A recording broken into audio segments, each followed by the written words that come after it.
Ready to move in premium triplex villas at Bachapalli APR Projects. వ్యవసాయ బావిలో శవమై తేలిన Abhilash mystery చుట్టూ రెండు ప్రశ్నలు తిరుగుతున్నాయి.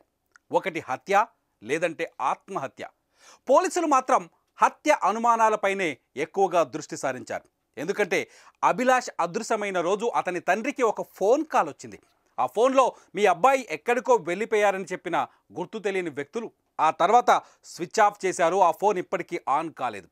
అప్పటి నుంచే అభిలాష్ కోసం వెతికిన పేరెంట్స్కు తిమ్మాపూర్లోని వ్యవసాయ బావిలో డెడ్ బాడీ కనిపించింది. దీంతో ఖచ్చితంగా అభిలాష్ని ఎవరో చంపారని అనుమానిస్తున్నారు అతని పేరెంట్స్.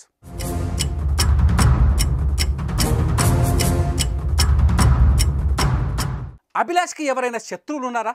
ఉంటే వాళ్ళెవరు? వాళ్ళకి అభిలాష్కి మధ్య శత్రుత్వం ఎందుకు ఏర్పడింది? ఈ ప్రశ్నలు కూడా తెరపైకి వస్తున్నాయి. అభిలాష్ అమాయకపు విద్యార్థి. అలాంటి వ్యక్తిని హత్య చేసింది ఎవరు? చేస్తే ఎందుకు చేశారు అన్నది ఇక్కడ $1 మిలియన్ ప్రశ్న. ఎందుకంటే అభిలాష్కు ఆత్మహత్య చేసుకోవాల్సిన అవసరం లేదు. అంత పిరికివాడు కాదని కుటుంబ సభ్యులు కూడా చెబుతున్నారు. ఇటు అభిలాష్ చదువుకుంటున్న కాలేజీ యాజమాన్యం కూడా రకరకాల కథలు చెబుతోంది. దీంతో అభిలాష్ది హత్యే అనుకుంటున్నారు అతని family members. Abhilash dead body మార్చి 27వ తేదీన తిమ్మాపూర్లోని వ్యవసాయ బావిలో బయటపడింది. తొలుత మొండాన్ని మాత్రమే కనిపెట్టారు పోలీసులు. దీంతో అందరూ టెన్షన్ పడ్డారు. అభిలాష్ని ఎవరో తంపి తలను ఒకచోట మొండెం ఒకచోట పడేశారని భావించారు. కానీ ఇప్పుడు తల కూడా అదే బావిలో దొరికింది. అయితే ఇక్కడ అసలు డౌట్ ఏంటంటే తల మొండెం ఎలా వేరైంది అన్నది. తలను నరికేసి అభిలాష్ని బావిలో పడేశారా అన్నది ఇక్కడ అతిపెద్ద చిక్కు ప్రశ్నగా మారింది. ఈ ప్రశ్నకు సమాధానం వెతికేందుకు పోలీసులు సర్వ ప్రయత్నాలు చేస్తున్నారు.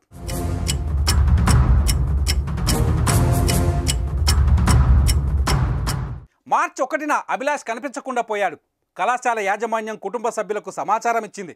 తల్లిదండ్రులు మార్చి 3వ తేదీన పోలీసులకు ఫిర్యాదు చేశారు. తిమ్మాపూర్ శివార్లలోని వ్యవసాయ బావిలో అతని డెడ్ బాడీని గుర్తించారు.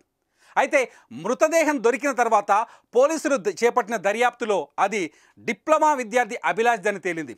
అయితే తమ కొడుకు ఎట్టి పరిస్థితుల్లోనూ ఆత్మహత్య చేసుకోడని, అతను పిరికివాడు కాదని అంటున్నారు అతని పేరెంట్స్. దీంతో కథ మిస్టరీగా మారుతోంది. ఇప్పుడు తల దొరికింది, కానీ ఆ తల చుట్టూ ఉన్న మిస్టరీ మాత్రం ఇంకా వీడలేదు. అభిలాష్ది ఆత్మహత్య అయితే అతను ఎందుకు ప్రాణాలు తీసుకున్నట్టు? ఒకవేళ హత్య అయితే ఆ హత్య ఎందుకు జరిగినట్టు? ఇప్పుడు పోలీసుల ముందున్న ప్రశ్నలు ఈ రెండే. ఈ ప్రశ్నలకు సమాధానాలు వెతికేందుకు పోలీసులు దర్యాప్తుని వేగవంతం చేశారు.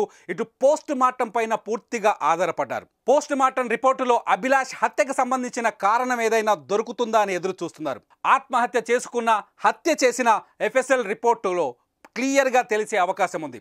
చూద్దాం అభిలాష్ కేసు ఏ మలుపు తిరుగుతుందో, ఏ సొల్యూషన్ వస్తుందో.